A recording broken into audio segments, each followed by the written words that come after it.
సంగం check post centre వద్ద YCP జిల్లా అధికార ప్రతినిధి కరీముల్లా ఆధ్వర్యంలో వైఎస్సార్ కాంగ్రెస్ పార్టీ ఆవిర్భావ దినోత్సవాన్ని ఘనంగా నిర్వహించారు.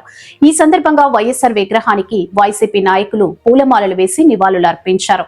అనంతరం కేక్ కట్ చేసి పార్టీ ఆవిర్భావ దినోత్సవ సంబరాలను జరుపుకున్నారు. ఈ కార్యక్రమంలో భాగంగా పర్యావరణ పరిరక్షణకు సంకేతంగా మొక్కలు నాటారు. ఈ కార్యక్రమంలో వైసీపీ యువజన విభాగం అధ్యక్షుడు ఊటుకూరు జనార్దన్ రెడ్డి, మాజీ జెడ్పీటీసీ దేవసహాయం, వైసీపీ నాయకులు మధుసూదన్ రెడ్డి, కోటారెడ్డి, మైనార్టీ నాయకులు, యువకులు, కార్యకర్తలు పాల్గొన్నారు.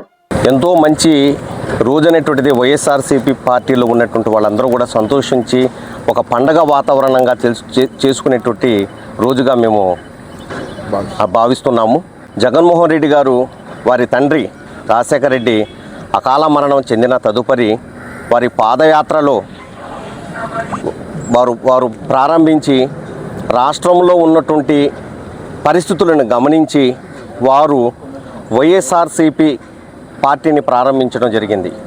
యువజన, శ్రామిక, రైతు కాంగ్రెస్ పార్టీగా నామకరణం చేసి 2011 మార్చి 12 తేదీన ప్రజలకు రావడం జరిగింది.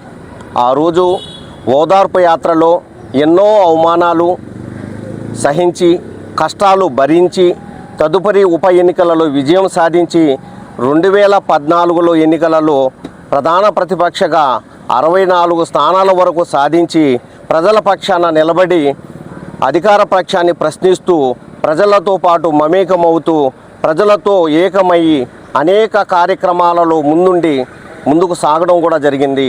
జగన్మోహన్ రెడ్డి గారు 2019 పాదయాత్ర స్టార్ట్ చేసి పాదయాత్రలో నవరత్నాలు అనేటువంటిది ఒక కార్యక్రమంతో ప్రజల సమక్షంలో వచ్చి తర్వాత అధికార పీఠాన్ని దక్కించుకోవడం జరిగింది జగన్మోహన్ రెడ్డి గారు. వాలంటరీ వ్యవస్థ అనేటువంటిది 130,000 పై మందికి జీవనోపాధి ఉద్యోగ అవకాశాలు కల్పిస్తూ పథకాలన్నీ కూడా ప్రజల వద్దకు చేరే విధముగా పరిపాలన ప్రజల వద్దకు వెళ్ళాలి, ఎవరైనా సరే తారతమ్యము భేదము లేకుండా అర్హుడైనటువంటి వారందరూ కూడా పథకాలు చేర్పించాలనేటువంటి ఉద్దేశంతోనే జగన్మోహన్ రెడ్డి సుపరిపాలన అందించడం. మరలా 2029లో జగనన్న కొరకు ఎదురు చూడడం మొదలుపెట్టారు రాష్ట్ర ప్రజలు.